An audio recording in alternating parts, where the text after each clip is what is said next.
We were talking about the New York Knicks, and Jay Storms writes in our chat room that Felton is just going to ride the bench. Jay Kidd is going to get the workload. Felton shined with D'Antoni's system, and he does not think he will be good with Woodson as the coach. I think Jay Lynn was more of a D'Antoni type of system player than Raymond Felton was. I actually think Felton is good. I agree with Christina. Christina wrote, I think Felton will make you eat your words, Storms, and I agree with her. I think Felton is a much better fit than Jeremy Lin for the New York Knicks. Yeah, Storms, that's a hard one to agree with, bud, just for the simple fact that Jay Kidd is old. Jay Kidd's more there to... If you're relying on Jay Kidd to do your workload, the Knicks team is screwed. Yeah, they're screwed. It didn't really work that well for Dallas last year, and he was Look, Felton hasn't really done too much, but yet at the same time, he's only going... What's this? This is his fourth year he's going into? I'll check. Storms, Jeremy Lin hasn't done much either. Jeremy Lin has 35 games. Yeah, and he looked his best under D'Antoni. I mean, you could be, if you want to get honest here and compare the two guys, we can easily go through a comparison of stats. I highly doubt that'll be that hard to figure out. Felton's been in the league since 05. Since 05? Yeah, he started 5 years with the Bobcats, went to the Knicks, Nuggets, last year with the Trailblazers, and now he's back with the Knicks. Oh, that alone should make you want him over Jeremy Lin. Experience and the fact that he's been able to keep his job for the most part in the NBA. I mean, let's be honest here. I get Jeremy Lin. He was a lot of fun to watch. Storms has a man crush on Jeremy Lin. And I'm not mad at him. You know, we discussed yesterday how we all have we have our man crushes on our certain athletes, you know. Joey has a man crush on Tom Brady. I got a man crush on Derek Jeter. I do. And these are teams we don't even root for. Nope. I mean, Storms at least has a better excuse than saying, hey, at least I'm a Knicks fan, so it's easier to have a man crush on Jeremy Lin. But, I think that, I feel like, to me, Jeremy Lin did not bring enough to the table that he was worth the money that they wanted to give him. The $5 million in the first 2 years. Now, I mean, I think we've said this numerous times already in the past week and a half, so I don't want to just keep diving back into it. But he's worth the $5 million a year. He's not worth $15 million a year. If you're giving Novocaine, $5 million a year, Jeremy Lin is worth $5 million a year. I agree with that. But when that last part of the contract comes up and it jumps up to $15 million a year, 3 times what you're paying him. When you're getting into Darren Williams, CP3 type of money, he does not deserve that at all. All. No, and he's done nothing to prove it. Raymond Felton, to me, would have a better argument to get paid over Jeremy Lin. Been in the league for 6-7 years. I've managed to keep a starting role or a significant role on every team I've played on. And, oh, by the way, being on New York, I was your best, I was here when you guys were playing some of your best basketball. So I think Raymond Felton's got himself a little argument to say, hey, I'm worth Jeremy Lin, or I'm better than Jeremy Lin. And I'm sure if you ask Felton if he's better than Jeremy Lin, he'll tell you yes.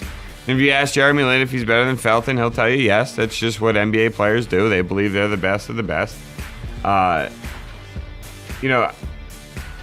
think that Jay Lin was an excitement factor. Oh, definitely. He was a crowd pleaser. He was a marketing gold mine. It was at that time because you had Amare hurt, Melo hurt, and at the time you're like, man, this Knicks team is just going to fold it in without their 2 superstars. And Jay Lin brought them to the next level. They won 7 in a row, and in that 7 in a row, he was averaging like 30 points a game or whatever. So yeah, there was all that buzz and excitement. But at the end of the season, he's averaging 14 and 7, really shined underneath the D'Antoni system. But then when he played for Woodson and had to give Melo the rock, he did not perform well. Not at all. And what happened when he played Mario Chalmers? Mario Chalmers made him look like a D-League player, dude. Mario Chalmers made Jay Lin look like a D-League player. I will say that's one of the biggest issues about a guy like Jay Lin is that NBA players, considering the hype around him, are more likely to go at him. You know what I'm trying to say? More likely to make it a point to make him look bad so that they look even better because they know everybody's going to be watching him anyway. Excuse me. So, you know, that's one of the reasons why Chalmers made him look so bad. Chalmers made it a point to try and guard him harder than he's probably guarded any other point guard the whole season. He stepped it up. Similar to how, I'm not saying the exact same mentality, but similar to how in the Dream Team documentary where Jordan and Pippen say they're going to shut down Kukoc. Yeah. You know, a guy gets all hyped up and steals your spotlight. You know you want to go at him and be like, dude, you're not better than me. I'll show you, all that kind of like attitude about it, you know? And I don't have an issue with that attitude because I think it's awesome. I think that you should want to go out there and try to prove to people you're the best. You really should. And if you don't want to do that, then you shouldn't be playing sports. It's really that simple. Christina thinks the Knicks are going to shock a lot of people. I don't think they're going to shock a lot of people because now with this season coming up, I think they are in there for a minimum of a 5th spot in the East. Minimum. I understand you obviously have the Heat that are a better team. And then after that, it kind of goes downhill. It's, you still have the Celtics who are going to be very good. You have Indiana who's going to be good. The Nets look to be a lot better. And the Knicks. You still have Philly who's going to be good. Chicago is going to be competitive without Derrick Rose.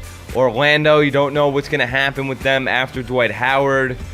So, I mean, the Knicks are at least a good top 4 or 5 team in the East. I don't know if now they're going to make it to be where they're going to be a top 2 team in the East. They definitely have the chips to do so with Melo, Amare, Tyson Chandler.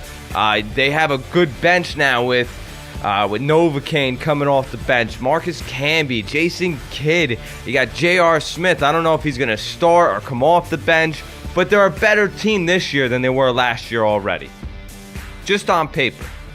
I love that Christina pointed this out. A lot of Knicks fans right now are talking about changing sides. I mean, what you would have said last year was jumping across the Hudson.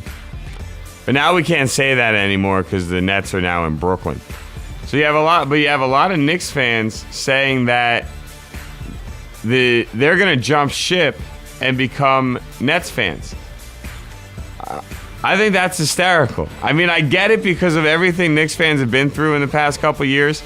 You deal with numerous bad seasons because you're waiting for the grand Pumbaa of free agent classes, and then all the great free agents go to one team, and it wasn't New York. So I know Knicks fans were really bothered by that. Then you trade the house to get Melo, and you watch a first-round sweep by the Boston Celtics against you guys. Then the following year, you add pieces, and you think you're going to be competitive, and you're having fun with Jalen, and then you still end up in a first-round sweep of the Miami Heat.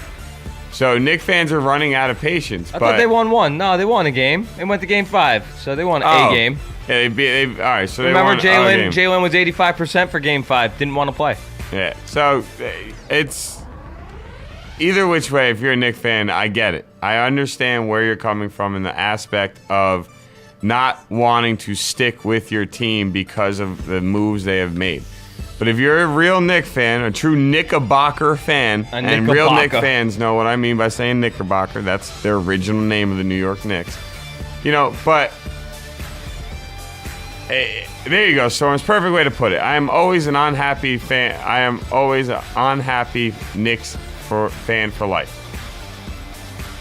Right? He's an unhappy Knicks fan. Yeah, for the rest of his life. Look, I'm a Cowboy fan, so I know how it feels. It sucks. What are you going to do about it? You either stay a fan or you're not really a fan in the first place. That's how I look at it.